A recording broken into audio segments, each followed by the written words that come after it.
रब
के घर में हो गए सितारे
परमेश्वर का नाम मुझे ऊंचे स्थान पर युक्त करे।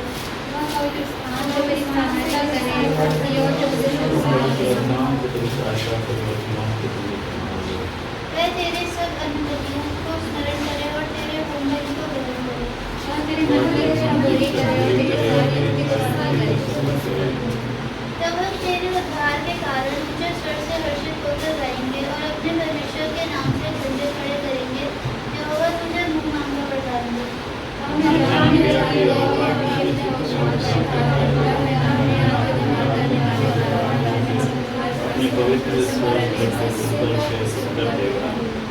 किसी को रथों का और किसी को घोड़ों का भरोसा है, परंतु हम तो अपने परमेश्वर यहोवा ही का नाम लेंगे। वे तो झुकते और गिर पड़े, परंतु हम उठे और खड़े खड़े हैं। हे यहोवा बचा ले, जिस दिन हम पुकारे तो आवाज हमें उतर दे।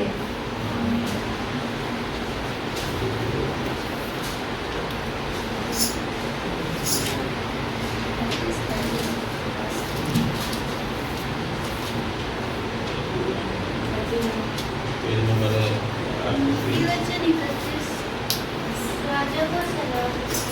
यहोवा राजा के प्रभावशाली वचन जो उसने उसके माताओं से सिखाए।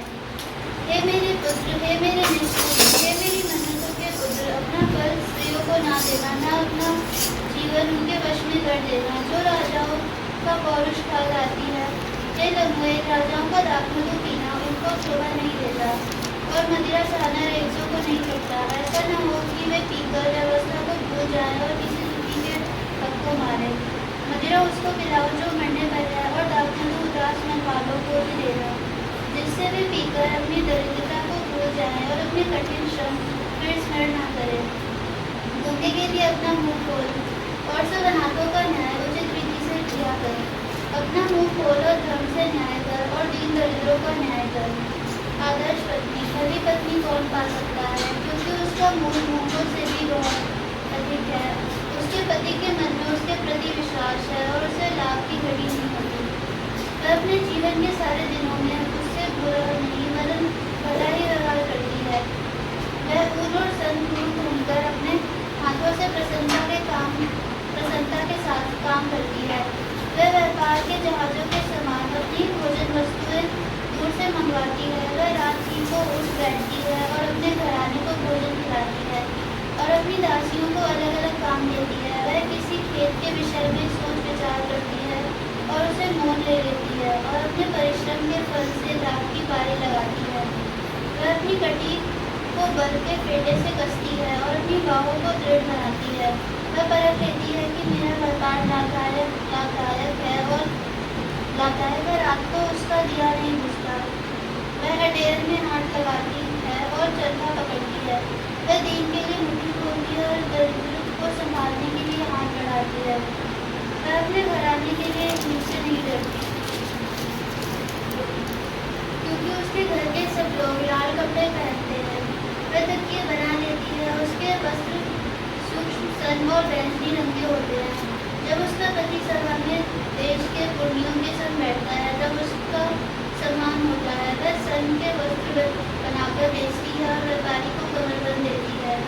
वह बल और प्रताप का पहनावा पहने रहती है और आने वाले काल पर हंसती है। वह बुद्धि की बात बोलती है और उसके वचन कृपा की शिक्षा के अनुसार होते हैं। वह अपने घराने के चाल चलन को ध्यान से देखती है और अपनी रोटी बिना परिश्रम नहीं खाती। उसके पुत्र उठकर उसको धन्य कहते हैं, उसका पति भी उठकर उसकी ऐसी प्रशंसा करता है। बहुत सी स्त्रियों ने अच्छे अच्छे काम तो किए हैं, परंतु तू उन सबों में श्रेष्ठ है। शोभा तो झूठी और सुंदरता व्यर्थ है, परंतु जो स्त्री यहोवा का भय मानती है उसकी प्रशंसा की जाएगी। उसके हाथों के परिश्रम का फल उसे दो और उसके कार्यों से सभा में उसकी प्रशंसा होगी। यशाया उसका 42 अध्याय पेज नंबर 861 862 है।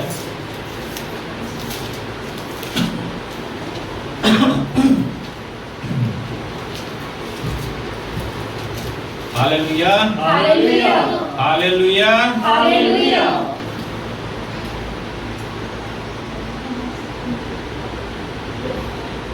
प्रभु का दास। मेरे दास को देखो जिसे मैं संभाले हूँ, मेरे चुने हुए को जिससे मेरा जी प्रसन्न है। मैंने उस पर अपना आत्मा रखा है, वह जाति जाति के लिए न्याय प्रकट करेगा। ना वह चिल्लाएगा और ना ऊंचे शब्द से बोलेगा, ना सड़क में अपनी वाणी सुनाएगा। कुचले हुए नरकट को वह ना तोड़ेगा और ना टिमटिमाती बत्ती को बुझाएगा। वह सच्चाई से न्याय चुकाएगा। वह ना थकेगा और ना हियाव छोड़ेगा जब तक वह न्याय को पृथ्वी पर स्थिर ना करे। और द्वीपों के लोग उसकी व्यवस्था की बाट जोहेंगे। परमेश्वर जो आकाश का सृजने और तानने वाला है, जो उपज सहित पृथ्वी का फैलाने वाला और उस पर के लोगों को सांस और उस पर के चलने वालों को आत्मा देने वाला यहोवा है, वह यूँ कहता है, मुझ यहोवा ने तुझको धर्म से बुला लिया है। मैं तेरा हाथ थाम कर तेरी रक्षा करूंगा। मैं तुझे प्रजा के लिए वाचा और जातियों के लिए प्रकाश ठहराऊंगा कि तू अंधों की आंखें खोले, बंदियों को बंदीगृह से निकाले और जो अंधियारे में बैठे हैं उनको कालकोठरी से निकाले। मैं यहोवा हूँ, मेरा नाम यही है। अपनी महिमा मैं दूसरे को ना दूंगा और जो स्तुति मेरे योग्य है मैं खुदी हुई मूर्तों को ना दूंगा। देखो, पहली बातें तो हो चुकी हैं, अब मैं नई बातें बताता हूँ। उनके होने से पहले मैं तुमको सुनाता हूँ। आमीन।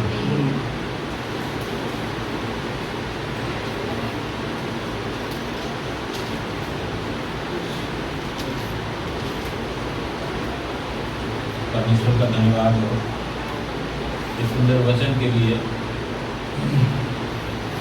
ये क्या है? ये परमेश्वर का वाचा है। हालेलुया। क्या है? वाचा है, कवेनेंट है, ये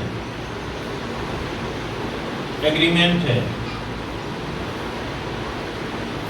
जो परमेश्वर ने अपने लोगों के लिए किया है, अपने दासों के लिए किया है, हमारे लिए किया है, मेरे लिए किया है। हालेलुया। हम बोल सकते हैं मुंह से, ये जो वाचा है ना, ये मेरे लिए है। परमेश्वर ने मुझे इसीलिए चुना है, यही कारण है कि हम यहाँ पर हैं, नहीं तो हम यहाँ नहीं होते।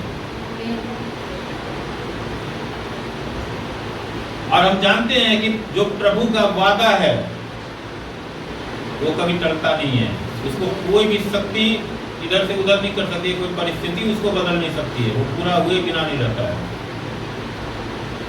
और वो हमारे लिए ये वादा कर रखा है पहले से। यही कारण है कि उसने बुलाया है हमें। यही कारण है कि संसार से अलग किया है हमें, छांटा है, भीड़ में से निकाला है हमें। हालेलुया। क्या लिखा है? मेरे दास को देखो जिसे मैं संभाले हूँ, मेरे चुने हुए को जिससे मेरा जी प्रसन्न है। मैंने उस पर अपना आत्मा रखा है, वह जाति जाति के लिए न्याय प्रकट करेगा। कितनी बातें हैं।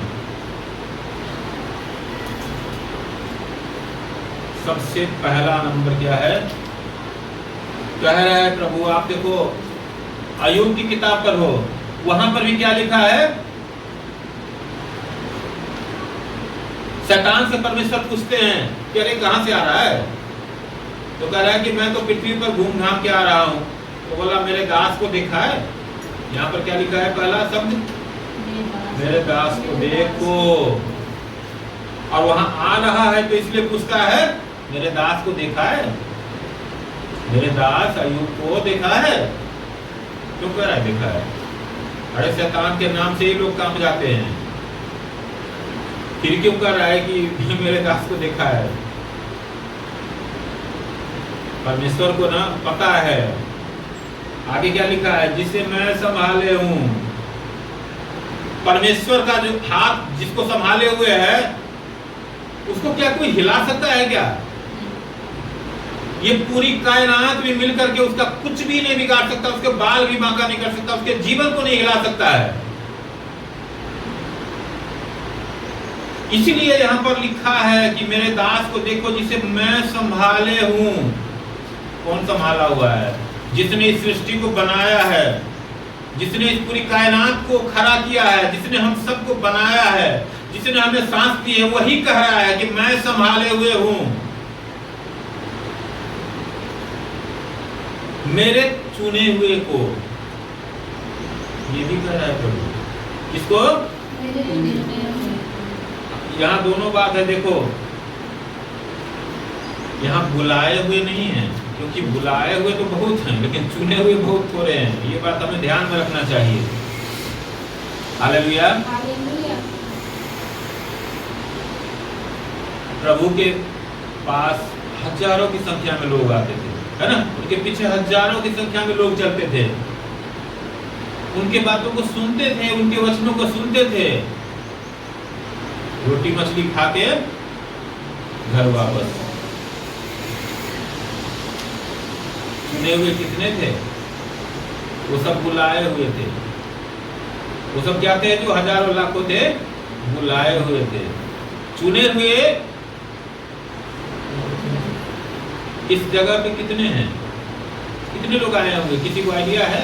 आज तक जब से 2016 से हमें लग रहा है कि प्रार्थना हम लोगों ने संगति शुरू किया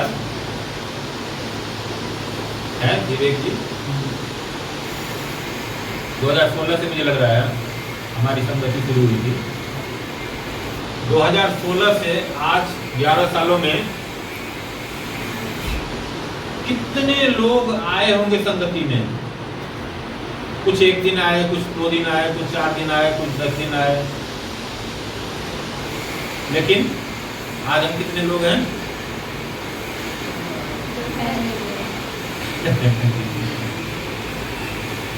जो हम सब साथ में चलने के लिए चुने हुए हैं वो हैं। मैं ये नहीं कहता हूँ कि बाकी लोग जो है पूरे करकट हैं, ऐसा तो नहीं कर सकते हैं, वो भी प्रभु के ही लोग हैं, सब उसी के हैं। लेकिन शायद हमें इसलिए चुना कि हम इस संगति के हिस्सा हैं। उस चुने हुए के लिए ही ये है, कह रहा है कि चुने हुए के विषय में ही है कि मेरे दास को देखो जिसे मैं संभाले हुए हूँ, जिससे मेरा जी प्रसन्न है। ये भी चीजें हमें ध्यान में रखना चाहिए कि परमेश्वर का जी प्रसन्न कब होता है? जब प्रभु यीशु मसीह के माता और भाई उनसे मिलने के लिए आते हैं, जब वो सेवा कर रहे होते हैं। तो जब चेला आता है और प्रभु से कहता है कि हे प्रभु, तेरे माता और तेरे भाई बाहर खड़े हैं, तुमको बुला रहे हैं, क्या कहते हैं प्रभु? मेरे माता और भाई कौन है? मेरे माता और भाई वे हैं जो परमेश्वर का वचन सुनते और मानते हैं। मेरे माता और भाई तुम हो। हमें ये बातें बिल्कुल ध्यान में रखना चाहिए। ये जो हरेक जो वचन है, इसके जो शब्द हैं, उसका एक कॉन्टेक्स्ट है, एक बैकग्राउंड है, उसे भी हमें ध्यान में रखना चाहिए। तब हमें वचन समझ में आता है कि उसका मतलब क्या है। प्रसन्न परमेश्वर कैसे होते हैं? परमेश्वर को प्रसन्न करने का वही एक तरीका है कि उसके वचन के अनुसार हम जीवन जीते हैं, उससे परमेश्वर प्रसन्न होते हैं। अपने अनुसार जिएंगे तो परमेश्वर को हम प्रसन्न नहीं कर सकते हैं, अपने आप को प्रसन्न कर सकते हैं। वो खुद की खुशी होगी, परमेश्वर की खुशी नहीं होगी। इसीलिए यहाँ पर लिखा है कि मैं इससे प्रसन्न हूँ, मैंने उस पर अपना आत्मा रखा है। और प्रसन्न होने के बाद परमेश्वर क्या करते हैं? अपनी आत्मा रखते हैं। प्रभु ने वादा किया है ना, यूहन्ना के जरिए परमेश्वर ने बोला था ना, ये वादा किया था ना कि मैं तो तुम्हें पानी से मन फिराव का बपतिस्मा देता हूँ, लेकिन मेरे बाद जो आ रहे हैं वो तुझे आग और पवित्र आत्मा के द्वारा बपतिस्मा देगा। हालेलुया। वो आग और पवित्र आत्मा का जो बपतिस्मा है वो कब मिलता है? जब परमेश्वर प्रसन्न होगा, हमारा चाल चलन जब उसको भाता है। नहीं तो पवित्र आत्मा तो परमेश्वर ने दे रखा है, अपने वादे के अनुसार हम सबको दे रखा है, लेकिन वो प्रभावी नहीं होता है, वो कार्यकारी नहीं होता है, क्योंकि हम ना तो उसकी आवाज को सुनते हैं, हमारे कान खुलते हैं कि हम उसकी आवाज को सुनेंगे, नहीं हम उसके दिखाए हुए दर्शन को देख सकते हैं। हालेलुया। इसलिए यहाँ पर कह रहा है कि ये और आगे का कंडीशन है कि मैंने उस पर अपना आत्मा रखा है। वह जाति जाति के लिए न्याय प्रकट करेगा। कौन न्याय प्रकट करता है? हम अगर किसी को भला बुरा कहते हैं कि अरे करना बहुत खराब है, फलाना ऐसा कर दिया है, तो आप ये मान के चलिए कि वो हम एक इंसान के तौर पर कहते हैं। उसमें सच्चाई नहीं भी हो सकती है, सच्चाई हो भी सकती है, मतलब वो संदेहास्पद है। लेकिन परमेश्वर का देखना जो है ना, वो बिल्कुल पानी का पानी और दूध का दूध है। तो इसलिए पवित्र आत्मा क्या करता है? जाति जाति के लिए न्याय प्रकट करेगा। न्याय प्रकट करना क्या होता है? वो कोई किसी को दोषी नहीं ठहराता है। प्रभु यीशु मसीह ने किस लिए बोला कि मैं जगत में किस लिए आया हूं? इसलिए नहीं आया हूं कि तुम पर दंड की आज्ञा दूं, मैं इसलिए आया हूं कि तुम जीवन पाओ और बहुतायत का जीवन पाओ। हालेलुया। तो जब हमारा प्रभु जिसका नाम लेके हम जी रहे हैं, वही कहते हैं। तो यहाँ पर न्याय प्रकट करने का मतलब क्या है कि जब परमेश्वर का वचन हमारे सामने आता है ना, जब परमेश्वर का वचन हमारे सामने प्रकट होता है, तब हम सही मायने में ये समझ पाते हैं कि सही क्या है और गलत क्या है। और तब पवित्र आत्मा जो है उसको साफ और स्पष्ट करता है कि देखो ये तुम्हारे लिए ठीक है, ये तुम्हारे लिए ठीक नहीं है। हालेलुया। तो इस तरह से वो परमेश्वर के लिए न्याय प्रकट करता है कि हम क्या कर रहे हैं और क्या हमें करना चाहिए, कहां पर हम खड़े हैं। हालेलुया। और क्या है उसकी कंडीशन क्या है? प्रभु के दास के जो है, जो चुने हुए हैं, न वह चिल्लाएगा और न ऊंचे शब्द से बोलेगा, न सड़क में अपनी वाणी सुनाएगा। जब पवित्र आत्मा के द्वारा हम संचालित होते हैं, पवित्र आत्मा के द्वारा हम चलने लग जाते हैं, जब परमेश्वर हमें चलाते हैं अपनी इच्छा के अनुसार, तब क्या होता है हमारे जीवन में? अभी जो है, अब देखो कोई क्या करता है, मतलब हम खुद ही अपने ऊपर ही बात करते हैं। तो हम पहले किसी भी छोटे से छोटे बात पर क्या होता था, झगड़ा करने के लिए बैठ जाते थे, है ना, किसी से भी लड़ जाते थे। किसी की कोई छोटी से छोटी बात हमें चुभती थी तो हम लड़ जाते थे उसके लिए। हम खुद न्याय करना शुरू कर देते थे, किसी को डंडों से मारने के लिए पहुंच जाते थे, किसी को गाली देते थे, किसी के साथ केस मुकदमा तक करने के लिए तैयार हो जाते थे। ये सब कब होता था? जब हम खुद पर भरोसा करते हैं, अब ये सब होता है। लेकिन जब पवित्र आत्मा के द्वारा हम चलने लग जाते हैं ना, तब ये सब बातें खत्म हो जाती हैं। तब हमें समझ में आ जाता है, पवित्र आत्मा हमें समझ देती है, हमारे जीवन में ऐसी स्थिरता देता है कि न्याय करना किसका काम है? परमेश्वर का काम है, हमारा काम नहीं है। इसलिए क्या करते हैं? जो पवित्र आत्मा के द्वारा चलेगा वो संयमी होगा। हम पढ़ते हैं ना गलातियों 5 के अध्याय में, संयम, प्रेम, आनंद, शांति, धीरज, कृपा, भलाई, विश्वास, नम्रता और संयम। तो जहाँ नम्रता होगा वहाँ चिल्लाएगा क्या कोई? मान लो कि मैं आपको प्रेम से कोई बात अगर कहना चाहता हूँ तो मैं चिल्ला के तो नहीं कहूँगा ना। हमारे बात को सुनने से ही सामने वाले को लगेगा कि हमारे क्या बात है, इसके बातों में जो मधुर चमक रहा है ना। और क्या कहता है कि न ऊंचे शब्द से बोलेगा, मतलब चिल्लाना तो छोड़ो, ऊंचे शब्द से भी नहीं आदमी बात करेगा। जो पवित्र आत्मा से चलेगा वो ऊंचे शब्द से भी बात नहीं करेगा। और न सड़क में अपनी वाणी सुनाएगा। मतलब क्या है? सड़क में वाणी सुनाने का क्या मतलब है? अब देखो क्या कहावत है, अजगर की छलकत जाए। 4 किताबें लोग पढ़ लेते हैं और सड़क पर जो है लोगों को धर्म का उपदेश देने लग जाते हैं।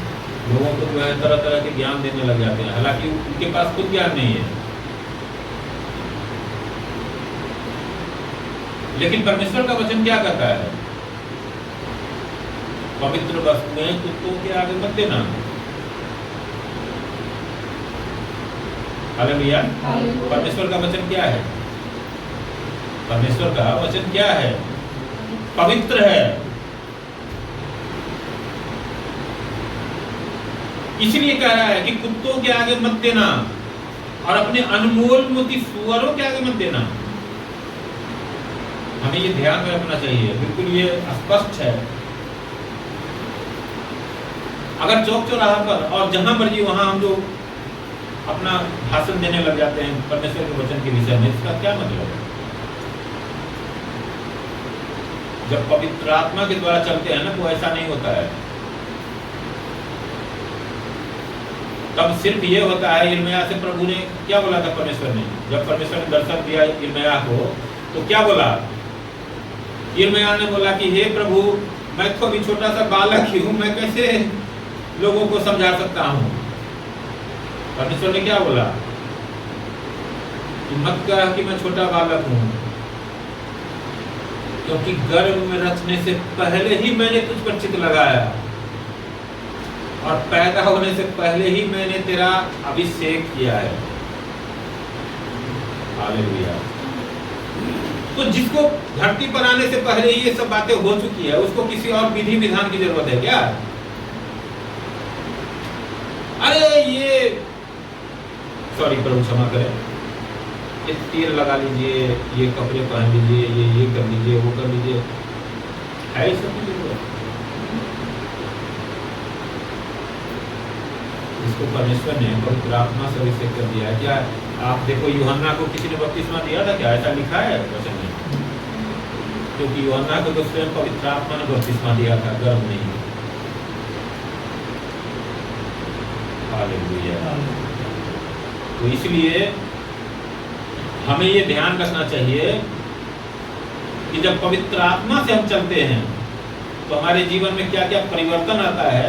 इस वजह से हम ये भी समझ सकते हैं, इसके जो है ना कई कॉन्टेक्स्ट है कि वो क्या करेगा, न वो चिल्लाएगा, न मुझसे सबसे बोलेगा, न सड़क में अपनी वाणी सुनाएगा। फिर मैं आपको क्या बोला प्रभु ने कि जहां मैं तुझे भेजूंगा वहां तू जाएगा, और जो तुझे बोलना है वो मैं तुझे बोलूंगा। हालेलुया। और आप देखो वही यिर्मयाह है। लास्ट में क्या होता है, जब इजराइल और यहूदा के दोनों राजा जब लड़ाई करने जा रहे होते हैं तो यिर्मयाह बोलता है कि तू वापस नहीं आएगा, तू हार जाएगा। एक तरफ बहुत सारे भविष्यवक्ता होते हैं जो कहते हैं अरे आप जाओ, आप जीत जाओगे, लेकिन वो अकेला बंदा होता है। कारण क्या है? और बंदे लालच में फंस जाते हैं। वो जो है वो कहता है कि जो परमेश्वर मुझे कहेंगे वही मैं कहूँगा, और परमेश्वर उसको जो दिखाते हैं वही वो बात वो करता है और वही होता है। सत्य कहने के चलते उसको जेल में डाल दिया जाता है कि चलो अभी तुझे जो है ना बंद कर देता हूँ, और जब मैं लड़ाई से आऊंगा ना जीत के, तब तुझे सही ढंग से सबक सिखाऊंगा। लेकिन वो भी परमेश्वर की ओर से बात कर रहा होता है, इसीलिए वो कहता है कि अगर तू युद्ध से वापस आ गया तो समझ लेना कि मैंने परमेश्वर की ओर से नहीं बोले हैं। तो क्या वो पूरा नहीं होता है? यही है परमेश्वर जो यहाँ वचन में कह रहा है कि सड़क में अपनी वाणी नहीं सुनाएगा, जहां मैं तुझे भेजूंगा वहां तू जाएगा, और जो मैं तुझे कहूंगा कहने के लिए वो तू कहेगा। संत पौलुस को नहीं बोला था परमेश्वर ने कि तू उससे उसका मुख देख के मत घबरा, तुझे जो भी उसके सामने गवाही देनी है पवित्र आत्मा के द्वारा तुझे बता दिया जाएगा। हालेलुया।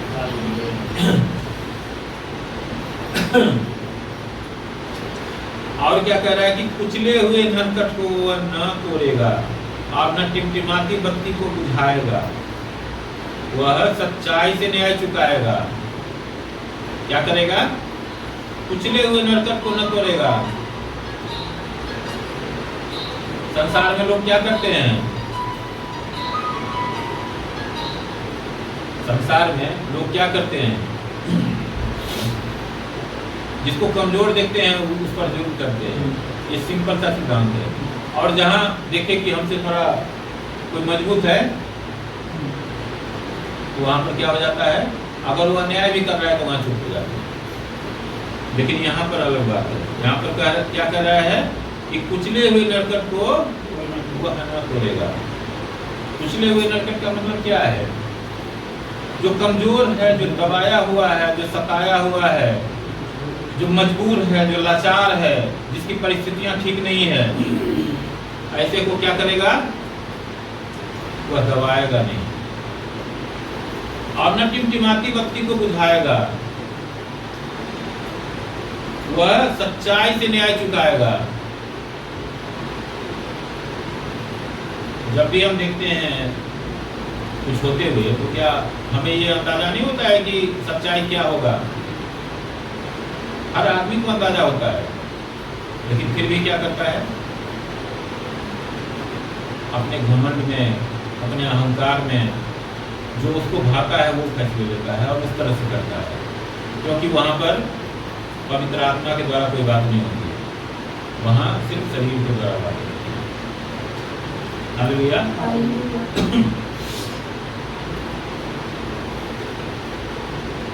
और क्या करता है कि वह न थकेगा और न हियाव छोड़ेगा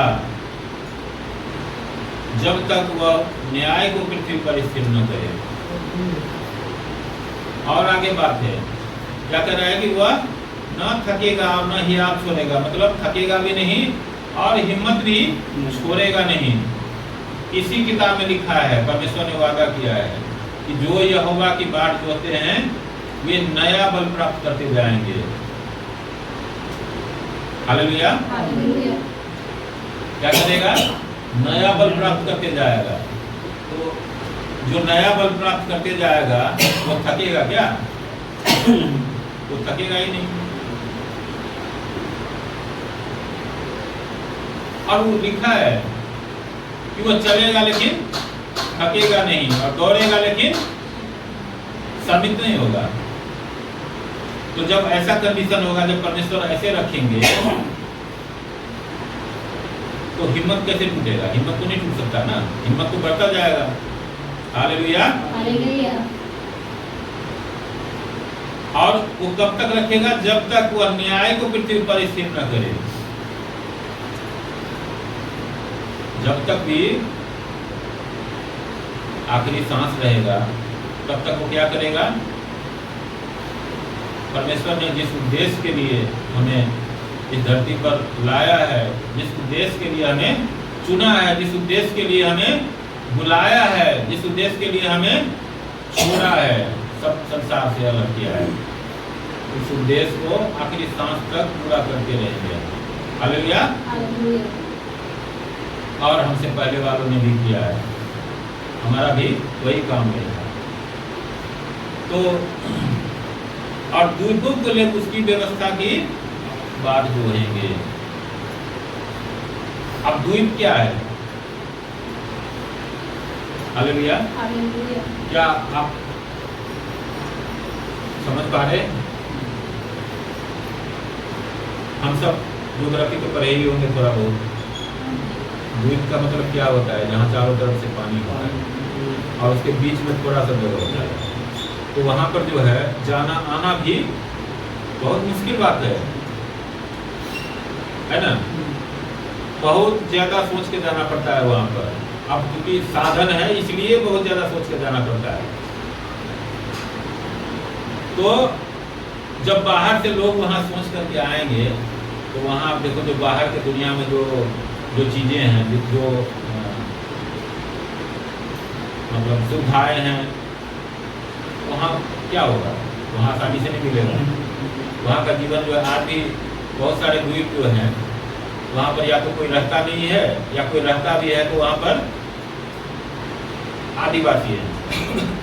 आदिवासी का मतलब है कि जो सभ्यता से पीछे है। तो वहां के लोगों को परमेश्वर का ज्ञान कौन देगा? इसलिए यहाँ पर लिखा है कि द्वीपों को लोग उसकी व्यवस्था की बाट जोहेंगे। कोई बाहर से जाएगा कभी तो उसको परमेश्वर का वचन सुनाएगा। कहने का मतलब ये द्वीप मतलब आप ये मत समझो कि द्वीप मतलब जो है ये फिजिकल द्वीप जो है। अभी ईरान के विषय में हम क्या कहेंगे, सीरिया के विषय में क्या कहेंगे, और आपको चाइना के विषय में क्या कहेंगे, वियतनाम और बहुत सारे ऐसे देश हैं। अफगानिस्तान के विषय में क्या कहेंगे, पाकिस्तान के विषय में क्या कहेंगे, बहुत सारे ऐसे देश हैं। अब भारत के विषय में क्या कहेंगे? यहाँ पर अगर कोई सच्चे परमेश्वर की राह देख रहा होगा तो उसके पास यदि कोई जाना भी चाहे, वैसे तो कोई जाना नहीं चाहेगा, सबके बारे है ना। जो परिस्थितियां हैं हमारे सामने, लोग क्या सोचते हैं? अगर एक इंसान के तौर पर देखेंगे तो कैसे पहचान करेंगे कि भाई ये जो है परमेश्वर का वचन सुनना चाहता है? क्या कोई इंसान ये जान सकता है? अगर हमने गलत जगह जो है ना मिस कॉल दे दिया तो क्या हुआ, भैया घर परिवर्तन कर रहा था, इसको जो है ना डाल दे देते। आप देखो कितने प्रभु के दास, प्रभु के लोग चल रहे हैं जेलों के अंदर, उन पर जो है 10-10 मुकदमे झूठ मूठ के डाल दिए गए हैं। उनके बाल बच्चे परिवार सब जो है परेशान है। कोर्ट कचहरी में कोई सुनवाई नहीं है। बहुत सारे ऐसे देश हैं जहां पर बाइबल रखना भी गुनाह है। अगर आपके घर में बाइबल पकड़ा गया तो कोई दुहाई नहीं, सीधा सर्कल पूरे घर का। वैसे में उसको आप क्या कहोगे, वो दूर ही तो है। तो वहां पर लोग परमेश्वर के ऐसे लोगों का, ऐसे वचन से भरे हुए लोगों का, पवित्र आत्मा से भरे हुए लोगों का राह देखते हैं कि काश कोई ऐसा मिलता जो प्रभु के वचन सुनाता, जो प्रभु के सच्चाई को बताता, जो प्रभु के सच्चाई को दिखाता। हालेलुया। और ऐसा हो रहा है, ऐसा हो रहा है। प्रभु का धन्यवाद हो कि ऐसा पूरी दुनिया में हो रहा है। और आगे क्या लिखा है कि परमेश्वर जो आकाश का सिंचने और तानने वाला है, जो उपज सहित पृथ्वी का फैलाने वाला है, उस पर के लोगों को सांस और उस पर के चलने वालों को आत्मा देने वाला यहोवा है। वह यूं कहता है, मुझ यहोवा ने तुझको धर्म से बुला लिया है, मैं तेरा हाथ थाम कर तेरी रक्षा करूंगा, मैं तुझे प्रजा के लिए वाचा और जातियों के लिए प्रकाश ठहराऊंगा। हालेलुया। ये बात कौन कह रहा है? ये बात जो है लिखा तो है यशायाह की किताब में, लेकिन ये परमेश्वर यशायाह के द्वारा कर रहे हैं। हालेलुया। ये कोई मनुष्य नहीं कर रहा है, जो आकाश को सृजने और तानने वाला है, जो उपज सहित पृथ्वी का फैलाने वाला है, उस पर के लोगों को सांस और उस पर के चलने वालों को आत्मा देने वाला यहोवा है। वह यहोवा है, वो परमेश्वर कर रहा है। हालेलुया। कि मुझे यहोवा ने तुझको धर्म से बुला लिया है। कैसे बुलाया है? धर्म से बुलाया है। हम जानते हैं कि उसके बुलाने का जो तरीका है वो क्या है। उसने पहले धर्म के रास्ते खोले, द्वार खोले, अपने पुत्र को क्रूस पर चढ़ा करके बलिदान दिया। उसके द्वारा उसने एक मार्ग, प्रभु ने बोला ना कि मार्ग मैं हूँ, बोला ना, मार्ग और सच्चाई और जीवन नहीं है, बिना मेरे कोई पिता के पास नहीं पहुंच सकता। तो पहले उसने एक द्वार खड़ा किया, द्वार को खोला। हालेलुया। और उस पर विश्वास करने के कारण हम धर्मी ठहरे। तो वहां पर क्या हुआ? धर्म से बुलाया उसने। ऐसे नहीं कि हमें जो है ना जैसे हैं वैसे ही नंगे भूखे चले आए। उसने धर्म से बुलाया, हमारे ऊपर अपना हाथ बढ़ा के, हमारे अधर्मों को धो करके, हमारे पापों को धो करके और हमें धर्मी ठहराया, और तब हमें बुलाया धर्मी ठहराने के बाद, मैं तेरा हाथ थाम कर तेरी रक्षा करूंगा। यहाँ एक और वादा है कि मैं तेरा हाथ थाम कर तेरी रक्षा करूंगा, मैं तुझे प्रजा के लिए वाचा और जातियों के लिए प्रकाश ठहराऊंगा। Hallelujah, hallelujah. प्रभु ने क्या बोला? जगत की ज्योति मैं हूं, जो मेरी पैरवी करेगा वो कभी अंधकार में नहीं चलेगा। तो जो उजियाले का जो बच्चे होंगे वो क्या होंगे? भैंस के बच्चा क्या होता है? भैंस होता है। गाय का बच्चा गाय होता है। इंसान का बच्चा इंसान होता है। तो जो ज्योति है, ज्योति का संतान भी ज्योति ही होगा। उसने हमें अपना संतान ठहराया है। इसीलिए यहाँ पर हमारे विषय में लिखा हुआ है कि जातियों के लिए प्रकाश ठहराऊंगा। एक ही उजियाला है और वो हम हैं। कि तू अंधों की आंखें खोले, बंदियों को बंदीगृह से निकाले, और जो अंधियारे में बैठे हैं उनको काल कोठरी से निकाले। क्या आप समझ रहे हैं? अंधों की आंखें खोले। अंधा कौन है?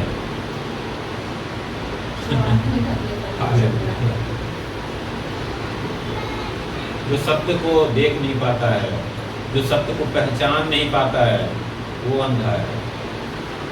ऐसों की आंखें खोलने के लिए परमेश्वर ने हमें चुना है, ठहराया है। और बंदियों को बंदीगृह से निकाले। बंदी कौन है? हम भी एक समय में बंदी ही थे, अंधकार के हाथों में बंदी थे, दुष्ट आत्माओं से जकड़े हुए थे, बोझों से दबे हुए थे, पापों से दबे हुए थे, और सबके हम गुलाम थे। बंदी मतलब गुलाम नहीं होता है। लेकिन प्रभु ने हमें उन सब से आजाद किया। आमीन, आमीन। उस सब से आजाद किया, और हमें भी इसलिए ठहराया कि हम भी जो हमारे जैसे परिस्थितियों में है, उसको हम आजादी का मार्ग दिखाएं। हालेलुया। और बंदियों को बंदीगृह से निकाले, और जो अंधियारे में बैठे हैं उनको काल कोठरी से निकाले। हालेलुया। संत पौलुस के विषय में हम पढ़ते हैं ना, कि पौलुस और सिलास है ना, कहाँ थे? जेल में थे। उनको जबरदस्ती झूठे आरोप लगा के जेल के अंदर डाल दिया गया था। उनके पैरों में कांच ठोक दिए गए थे। मतलब पहले का जेल वैसा ही होता था, अभी भी कुछ जगह होते होंगे कहीं। और वो उस परिस्थिति में क्या कर रहा था? परमेश्वर की आराधना कर रहा था, भजन गा रहा था। और क्या हुआ? सारा जेल ही भरभरा के गिर गया, और सारे कैदी भाग गए। लेकिन वो नहीं भागा, क्योंकि परमेश्वर के लोग भागते नहीं है। हालेलुया। और उसका परिणाम क्या हुआ? तो जो जेलर था, जेलर का पूरा खानदान उसी समय उसके पैरों पर गिर गया, और उसी समय प्रभु को ग्रहण किया। उसी रात के समय में, आधी रात के समय में। हालेलुया। तो क्या हुआ? काल कोठरी से निकला ना। असल में काल कोठरी में कौन था? पौलुस था या वो जेलर था? पौलुस तो आराधना किया और सारा जेल ही गिर गया, और उसके साथ के जो कैदी से सब भाग गए। तो अगर वो काल कोठरी में होता तो वो भाग जाता ना। वो काल कोठरी में नहीं था, वो आजाद था, परमेश्वर के उजियाले में था, परमेश्वर की आजादी में था। लेकिन जो असल में काल कोठरी में था, उसको उसने आजाद किया। हालेलुया।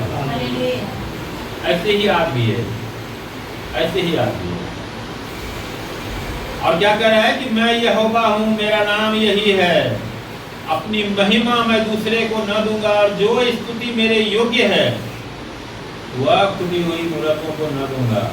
ये बात हमें हमेशा ध्यान में रखना चाहिए कि जिस तरह से हमारा एक ही बाप है संसारिक, उसी तरह से एक ही पिता है सृष्टि का।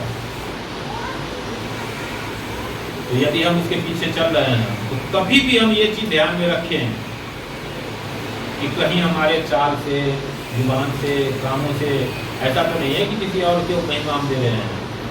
अगर ऐसा होगा तो वो जलन रखने वाला परमेश्वर है, तो फिर हमें वो उठा के पटक देगा। ये हमेशा हमें 24 घंटे ये चीज ध्यान में रखना है। इसीलिए यहाँ पर ये चेतावनी है आखिर में, इतने जो है वाचा परमेश्वर ने भरा है ना, लेकिन उसके साथ ही ये चेतावनी भी है कि मैं यहोवा हूँ, मेरा नाम यही है, अपनी महिमा में दूसरे को न दूंगा, और जो स्तुति मेरे योग्य है वो खुद ही मूर्तों को न दूंगा। आप देखो जब इजरायली प्रजा को लेके चले थे, जगह जगह उन लोगों ने यही काम किया कि परमेश्वर को महिमा नहीं दी और उसके विरुद्ध में उल्टा सीधा बोले। क्या हुआ? दंड पाते रहे वो। जब जब उन्होंने बोला तब तक दंड पाया। तो ये सबके लिए है, ये तो एक लकीर है, नजीर है, ये हमेशा के लिए है। ये उस समय भी था, हजारों साल पहले, आज भी है और आज के हजारों साल बाद भी सके है।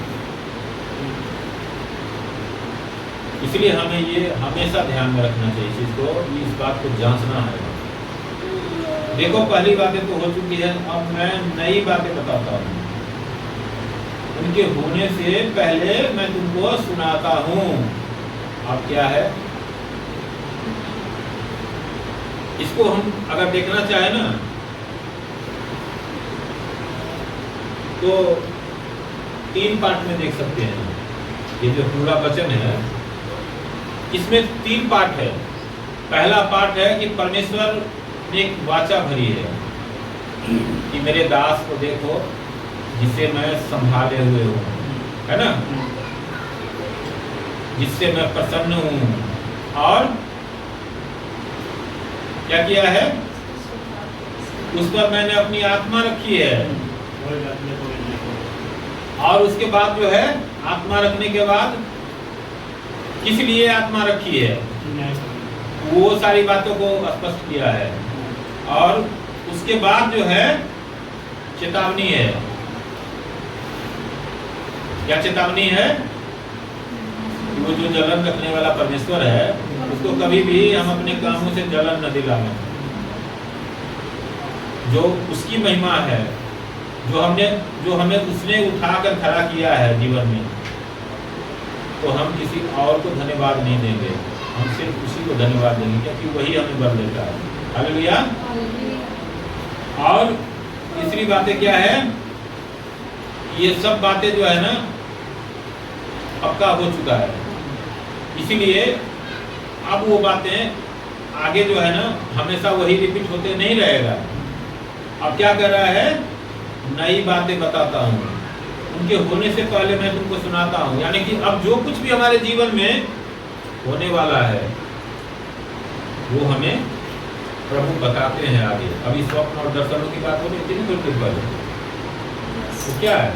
प्रभु ने वादा किया हुआ है कि ऐसा कोई भी काम नहीं है जो मैं करने से पहले अपने लोगों पर प्रकट नहीं कर दूंगा। बिना अपने लोगों को बताए हुए मैं कोई काम नहीं करता हूँ। ये दर्शन और ये स्वप्न जो है ना, ये वही है कि आने वाले समय में क्या होने वाला है। अभी बहुत सारे दर्शन हैं जो परमेश्वर हर दिन दिखाते हैं कि क्या होने वाला है, हमारे देश में क्या होने वाला है, दुनिया में क्या होने वाला है। वो सारी बातें परमेश्वर ने जाहिर कर रखी है और करते रहते हैं। लेकिन क्या है, वो हम कहेंगे किसको? कौन सुनेगा? कौन सुनेगा? और अगर हम गलत आदमी को जाके कहेंगे तो इसका मतलब है कि हम परमेश्वर ने जो हमें पवित्र वस्तु दी है, परमेश्वर सबको दर्शन नहीं देते हैं। किसको दर्शन देते हैं? प्रभु ने क्या बोला है कि अब से मैं तुम्हें दास नहीं कहूंगा। जब हम आते हैं ना परमेश्वर के सामने तो क्या कहते हैं? हे मेरे प्रभु, तू मेरा प्रभु है। यानी कि प्रभु, वो प्रभु है तो हम क्या है? सेवक है, दास है। लेकिन प्रभु क्या कहता है हमें कि अब से मैं तुम्हें दास नहीं कहूंगा, क्योंकि दास नहीं जानता कि उसका स्वामी क्या करता है। आपने किसी को देखा है कि मालिक जो है नौकर चाकर से पूछ पूछ के जो है कोई काम करेगा? या कोई योजना है कि मैं फला जगह घर खरीदने जा रहा हूँ या फला जगह कोई बिजनेस खड़ा करने जा रहा हूँ, तो अपने नौकर चाकर को बुला के कहेगा? नहीं कहता है, लेकिन अपने मित्र को कहेगा। किसको कहेगा? दोस्त को, जिससे वो हर बात शेयर करता है। तो प्रभु ने हमें वही मित्र ठहराया है, इसीलिए हमें दर्शन देते हैं। बहुत से लोग जिंदगियां बीत जाती है लेकिन उनको कोई दर्शन नहीं मिलता है परमेश्वर की ओर से। हमें दर्शन दे रहे हैं, इसका मतलब है कि परमेश्वर हमें अपना मित्र ठहराया है। तो इसलिए हमें हमेशा इस बात का कदर करना है कि जो इस सृष्टि का बनाने वाला है वही यदि हमें अपना मित्र कह रहा है तो हम छोटे नहीं हैं, हम कुछ नहीं हैं। हमें संसार में किसी से डरने की जरूरत नहीं है, न हमें किसी से दबने की जरूरत है, न ही किसी को डर के मारे किसी के आगे झुकने की जरूरत है। हम हमेशा उसी को महिमा देंगे। कोई हमें मार नहीं सकता है, कोई हमें कुछ नहीं बिगाड़ सकता है, क्योंकि अभी हमने वचन में पढ़ा है ना कि मेरे दास को देखो जिसे मैं संभाले हुए हूँ, मेरे चुने हुए को देखो जिसे मैं संभाले हुए हूँ। परमेश्वर ने यदि हमें चुना है ना तो वो हमें संभाल के भी रखता है और हमेशा आखिरी सांस तक संभालेगा। और जिसको परमेश्वर संभालेगा उसको और कौन नाश कर सकता है? परमेश्वर से ज्यादा पावर है क्या किसी में? तो हमें इस बात का हमेशा ध्यान रखना है, हमेशा इस बात से डरना है कि कहीं कोई हमसे ऐसा काम न हो जाए जो प्रभु को बुरा लगे, कहीं कोई वचन से बाहर कोई बात न हमसे हो जाए, हमारा कदम कहीं कोई वचन के बाहर न पड़ जाए, कोई हमारा जुबान से कोई ऐसी बात न निकले। क्योंकि प्रभु ने ये बोला है ना कि जो कुछ भी हम खाते हैं उससे मनुष्य अशुद्ध नहीं होता है, जो हमारे जुबान से निकलता है उससे अशुद्ध होता है। तो इसीलिए हमें अपनी जुबान की चौकसी करनी है कि हमारे जुबान से कहीं कोई ऐसी बुराई के शब्द न निकले। हालेलुया। परमेश्वर का मैं धन्यवाद करता हूँ आज के इस सुंदर वचन के लिए, इस सुंदर वाचा के लिए, इस वायदे के लिए जो परमेश्वर ने हमसे किया है। ये वचन हम सबके जीवन में प्रभाव लाए, काम करे और बहुतायत से फल लाए और हमारे जीवन को पूरी तरह से बदले प्रभु यीशु मसीह के नाम में।